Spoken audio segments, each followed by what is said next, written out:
السلام عليكم ورحمة الله تعالى وبركاته. رب اشرح لي صدري ويسر لي أمري واحلل عقدة من لساني يفقه قولي.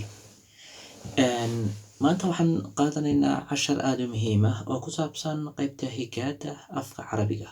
waxaa ku qoran higaada afka carabiga ah. waxaan ogaan doonaa insha allahu tacaala farqiga u dhexeeya soomaaliga, luqadeena soomaaliga iyo luqada carabiga, waxyaabaha ay ku kala duwan yihiin iyo waxyaabaha ay iskaga midka yihiin, iyo weliba casharkan halkan aynu ka arkayno ee casharkan aadka u dheer.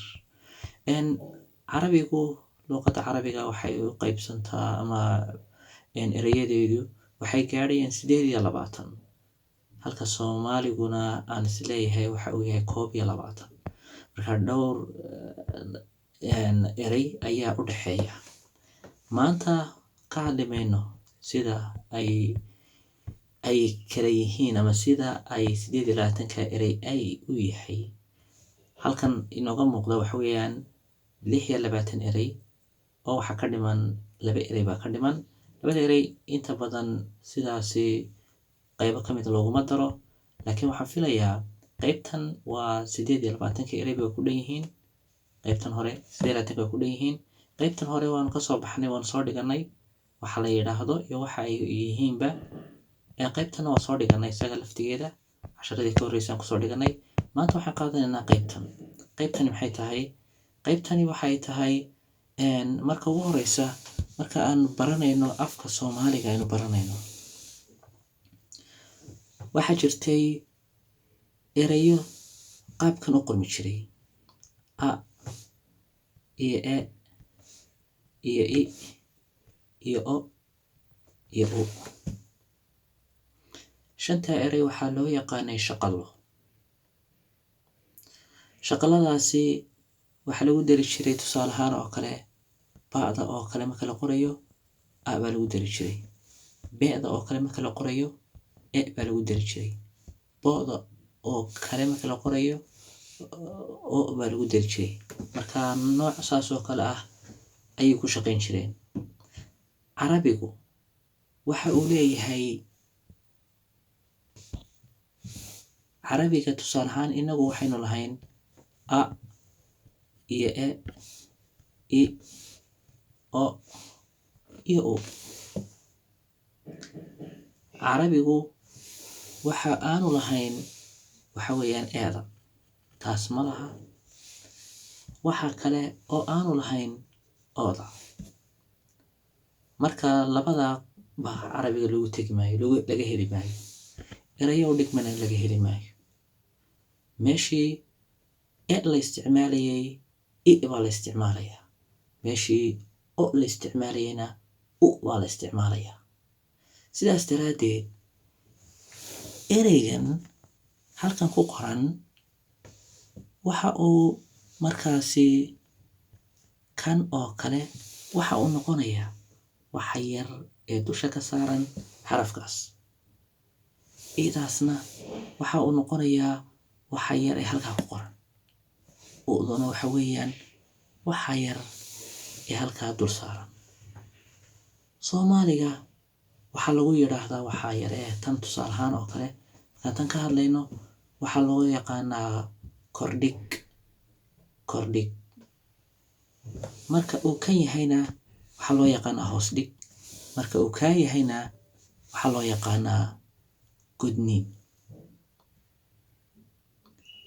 haddii aan isku dayo inaan carabi kuugu sheego, tusaale ahaan kan oo kale fatxa la yidhaahdaa, tanna kasra la yidhaahdaa, tanna duma la yidhaahdaa. marka waa fatxa, kasra, duma. marka kuwaasi waxaa loo yaqaanaa a iyo i iyo u. kan yar waxaa loo yaqaanaa a, ka yar halka ku hoos jirana i baa loo yaqaanaa, kanna waxaa loo yaqaanaa u baa loo yaqaanaa. sidaas daraaddeed iyagoo dhan waxay wataan a'da, i'da iyo u'da. waxaa meesha ka baxay oo aan carabigu ku jirin o'dii. kelmaddii oo ahayd kuma jirto, kelmaddaas ama xarafka e'da la yidhaahdana kama helaysid. sidaas daraaddeed haddii aan isku dayno in aan halkan aan si fiican u kala ogaano marka ay qaabkan oo kale tahay Soomaaliga waxaa loo yaqaanaa 2 qaab ama qaabka ugu wanaagsan waxa weeyaan alif la kor dhabay, kanina waa alif la hoos dhigay, kanina waxa weeye alif la goday. inagu ma laakiinse sidan u isticmaali mayno. Carabi ahaan waxaa loo yaqaanaa fatxa a, tan ugu horeysa fatxa a, tanna Israa'i, tanna uduma u.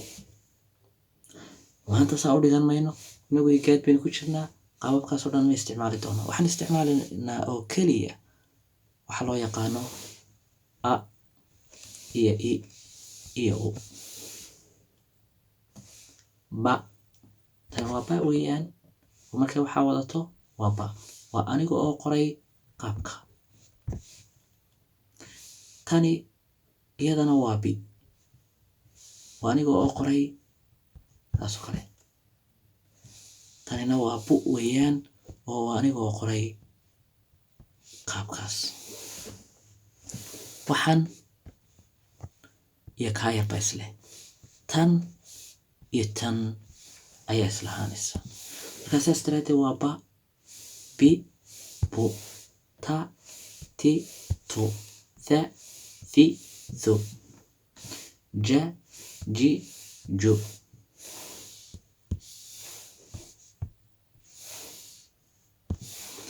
xa, xi, xu, xa, xi, xu, da, di, du, dha, dhi, dhu, ra, ri, ru.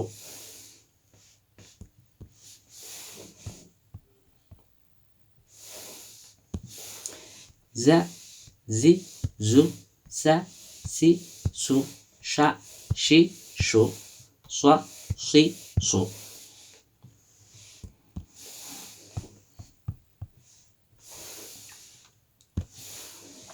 da, di, du, da, di, du, dha, dhi, dhu, a, i, u, gha, ghi, ghu, fa, fi, fu, qa, qi, qu.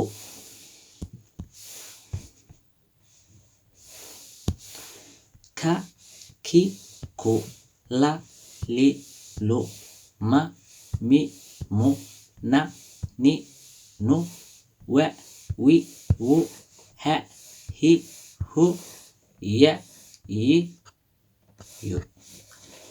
ya-dan hoos bigeedii aan xagga hoose jirin, xagga hoose jirtaa sax. ya, yi, yu waa xarafka ugu dambeeya. sidaas ayaana loo soo akhrinayaa. waa inaan la isku khaldin laba eray. tusaale ahaan oo kale wowga haddii saa lagu qoro, haddii tusaale ahaan oo kale wowgii uu sidaas oo kale yahay, waxba ha ku dhawaaq. waa inuu ama lahaadaa kan ama kan ama kan, markaasuu dhawaaq yeelanaya. inta kale dhawaaq male. waxa weeyaan systemka haddii qaabkaas aad raacdid, haddii aad kan oo kale aad wowgu yeedhid, taasi khalad ayay noqonaysaa. wowga saasaa loo qoraa, kaa sare lagama tago, oo waa wa weeyaan. laakiin kan waxa uu noqonayo wow ahaan uun in la yidhaahdo, laska yidhaahdo, laakiin wa'da caadigahi waa saa. waa inuu lahaadaa ka. xaraf walba oo aad ku dhawaaqaysid, tusaale ahaan oo kale tan markaa ku dhawaaqaysid, tan oo kale markaa ku dhawaaqaysid, haddii saa uun aad iyadoo ah aad ha tiraahid waa khalad. haada waxaa laga doonaya inay saa ahaato. haddii taas ay ka maqan tahay, waxaad ku dhawaaqaysaa wax khalada weeyaan. marka ha markaad qoraysid, ha markaad akhriyaysid ama ha lagu yidhaahdo qor, waa inaad taasna u yeeshaa. hina waa tan, waa markay hoos dhigantay waxaa yar leedahay. huna waa taa. waxaan filayaa casharkeena maanta halkaasaan kusoo afmeeri doonaa insha allahu tacaala. waxaan rajeynayaa in aad ka faa'iidi doontaan qaybtan aan ugu talagalay in lagu barto qur'aanka kariimka ah. waxaan leeyahay subxaanaka allahuma rabbana wabixamdik, ashhadu an laa ilaaha ilaa anta astaghfiruka wa atuubu ilayk.